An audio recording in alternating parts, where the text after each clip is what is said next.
اور ہمیں یہ بھی پتہ چلتا ہے کہ وٹ ڈیڈ ہی پرچیز، آخر وہ کیا چیز ہے جو وہ بہت بڑی تعداد میں پرچیز کرتا ہے، تو اٹ از لینڈ، یہ لینڈ کو بائی کرتا ہے، اٹ از لینڈ بائر، یہ زمین کا بہت ہی بڑا خریدار ہے، یہ لینڈ کو اون کرتا ہے۔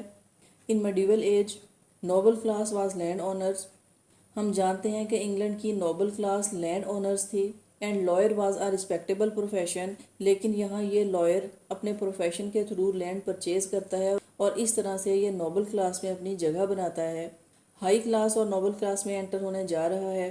اس کے بعد اس کے ڈیسینڈنٹ، اس کی آنے والی نسلیں، یقیناً وہ لوگ لینڈ اونرز کہلائیں گے، and in this way he is going to enter in the noble and high class through his profession. اس کے بعد پوئٹ ہمیں یہ بتاتا ہے all was fee simple to him in effect his purchasing might not win in fact۔ all was fee simple، یہاں کہ اس lawyer کی یہ پرچیز، اس کی یہ خریداری، it was fee simple، it was free of any kind of loan or tax۔ یہاں اس سے مراد یہ بھی ہو سکتی ہے کہ اس پر کسی قسم کا لون نہیں تھا یا اس پر کوئی ٹیکس نہیں تھا۔ it was unrestricted possession to him، کہ وہ جو بھی پرچیز کیا کرتا وہ انریسٹرکٹیڈ ہوتی اور بہت ہی کلیئر ہوتی۔ اور اس کے بعد his purchasing might not be in fact، اس کی یہ پرچیز یعنی کہ وہ لینڈ جو یہ بائی کرتا تھا یہ مکمل طور پر اس کا مالک ہوا کرتا۔ all it was very clear and legal، nowhere so busy a man as he there was and yet he seemed busier than he was۔ یہاں اس کی عادات کے بارے میں بتایا گیا ہے کہ ہیبٹس وہ کس طرح سے دکھائی دیتا تھا، تو پوئٹ ہمیں یہ بتاتے ہیں کہ نو ویئر سو بزی اے مین، کہ اس کے جیسا مصروف آدمی، کہ ایسا بزی پرسن کہیں دوسرا نہیں تھا، ایز ہی دیر واز، جیسا کہ وہ تھا۔ گروپ آف پلگرمز میں، کہ جہاں سب لوگ ایک پلگریمیج پہ جا رہے ہیں اور ان کے پاس کرنے کے لیے کوئی بھی کام نہیں ہے، ایسے موقع پر بھی یہ سارجنٹ آف لا بہت ہی بزی دکھائی دیتا تھا، کہ اس کے جیسا بزی اور مصروف شخص دوسرا کوئی نہیں تھا۔ And yet he seemed busier than he was, اور اس کے بعد ریڈر کو یہ بھی بتایا گیا ہے کہ البتہ he seemed busier than he was, وہ دراصل اتنا بزی نہیں تھا جتنا کہ وہ دکھائی دیتا تھا، کہ جتنا بزی وہ دکھائی دیتا تھا اصل میں وہ اتنا بزی نہیں ہوا کرتا تھا۔ In terms had he case and dooms all that from the time of King William were fall. اس کا مطلب ہے کہ وہ تمام تر کیس، اٹ مین کے مقدمات، اینڈ ڈومز کا مطلب کہ فیصلے، آل دا ڈیسیژنز، کہ وہ تمام مقدمات اور ان کے فیصلوں کے بارے میں جانتا تھا، کہ اسے کتابوں میں لکھے ہوئے تمام تر بڑے بڑے مقدمات اور ان کے متعلق کیے گئے فیصلے یاد تھے۔ That from the time of King William were fall, اور کس وقت سے؟ کنگ ولیم کے ٹائم سے، مطلب ہے کہ اسے تقریباً 300 سال پہلے تک کے تمام مقدمات اور ان سے متعلقہ فیصلے سے یاد تھے۔ وہ اپنے پروفیشن اور اپنے نالج پر پوری طرح سے کمانڈ رکھتا تھا۔ There too he could indict and make a thing, there could no weight pinch at his writing۔ There too he could indict، کہ وہ کمپوز کر سکتا تھا، وہ لکھ سکتا تھا، and made a thing، ایک لیگل ڈاکومنٹ، کہ وہ جانتا تھا کہ ایک لیگل ڈاکومنٹ قانونی تقاضوں کو پورا کرتے ہوئے وہ کس طرح سے ایک تحریر لکھ سکتا ہے۔ There could no weight pinch at his writing، کہ کوئی بھی اس کی اس تحریر میں، اس کی اس رائٹنگ میں کوئی خرابی، کوئی فلا، کوئی کمی تلاش نہیں کر سکتا تھا، کہ اس کی رائٹنگ قانونی طور پر اس قدر مکمل ہوتی۔ اگر وہ کوئی کانٹریکٹ لکھتا کہ اس میں قانونی طور پر کسی قسم کا کوئی فلا، کوئی کمی یا کوئی خرابی تلاش نہیں کی جا سکتی تھی۔ And every stated could he plain by rote, he ruled by homely in a medley court۔ And every stated کا مطلب ہے کہ ہر قانون، could he plain by rote، by heart اس کو یاد تھے، کہ اسے زبانی یاد تھے، اسے بائی ہارٹ وہ یاد تھے، اسے قانونی نقطے کتابوں سے دیکھنا نہیں پڑتے تھے یا وہ تلاش نہیں کرتا تھا، وہ تمام نقطوں کو بائی ہارٹ جانتا تھا، اسے وہ سب کے سب یاد رہتے تھے۔ He rode by homely in a medley coat, he rode مین کہ وہ گھڑ سواری کرتا، بائی ہوملی، ہوملی سے مراد ہے کہ in a simple and in an easy way, کہ بہت ہی ایزی وے میں اور بہت ہی سمپل وے میں وہ گھڑ سواری کیا کرتا۔ ان آ میڈلی کوٹ، میڈلی کوٹ سے مراد ہے کہ ملٹی کلرز کے، پارٹی کلرز کے، ملٹی کلرز کا کوٹ پہنے ہوئے، کہ یہ ایک ملٹی کلر کوٹ پہنے رہتا۔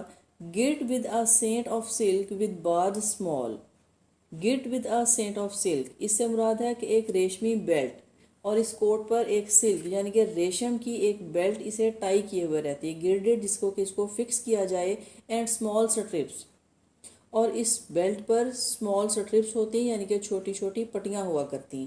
Of his array tell I no longer tell. اور اس کے بعد لاسٹ لائن میں پوئٹ ہمیں یہ بتاتے ہیں کہ میں اس کے لباس کے بارے میں اس سے زیادہ کچھ نہیں بتا سکتا. آلدو چوسر اس کریکٹر کو بہت ہی سمپل وے میں بیان کرتے ہیں، لیکن ایک ریڈر کو یہ سمجھنے میں مشکل نہیں ہوتی کہ چوسر کا بیان کردہ یہ لائر نہ صرف ایک انٹیلیجنٹ اور ریناؤنڈ پرسن ہے، اور وہ اپنے پروفیشن سے ہی بہت اچھی ارننگ کرنا جانتا ہے. اس کی اینول انکم اور اس کی ارننگ اتنی زیادہ ہے کہ اس ایریا میں اس سے بڑا کوئی بھی دوسرا لینڈ پرچیزر نہیں ہے، اور اس کا یہ لین دین قانونی طور پر اتنا کلیئر ہے کہ جس پر کوئی بھی انگلی نہیں اٹھا سکتا. This character is a clear contrast with